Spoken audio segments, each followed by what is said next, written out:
panibagong biyaya para sa Kearney Interiors mga kumbate, na kung saan merong panibagong proyekto dito sa Tira MPC food cart mga kumbate. Ayan o.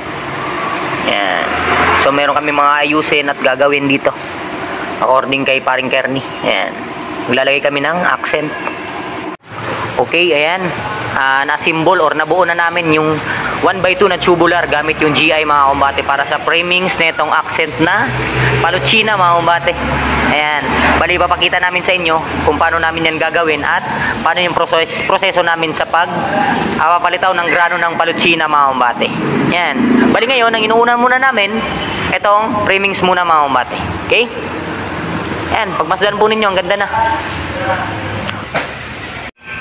Yun o, nakabit na namin mga kumbate yung accent na palutsina. Ngayon, yung gagawin namin, lilinisan na namin yung area para bukas papalitawin na natin yung ano niyan mga kumbate, yung aspen niyan mga kumbate. Gagamitan lang natin yan ng Torx. Bali si paring Kearney na yung gagawa niyan mga kumbate, kasi nga sabi niya siya na daw. So bali yung pinagawa sa amin, ito lang yung framings natin na 1x2. Ayan, kagaya na ito bukas gagawin namin para maging pantay po mga kumbate. Bali dito lang sa may part na to, yung sa may part na yun sa kabila, hindi na yun sa kanila. Iba na po yung may-ari niyan, kaya hindi na yun sa kasama sa kontrata.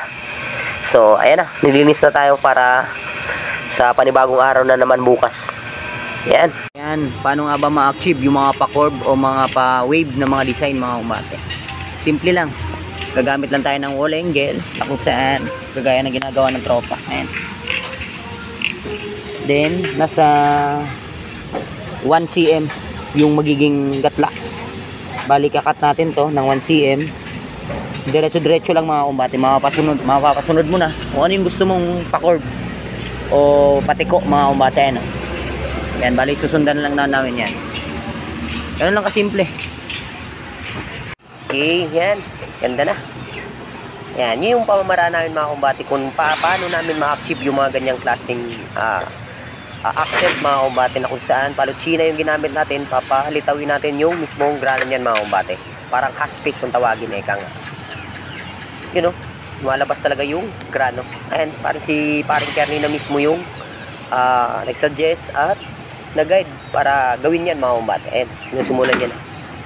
You know, blowtorch lang kailangan.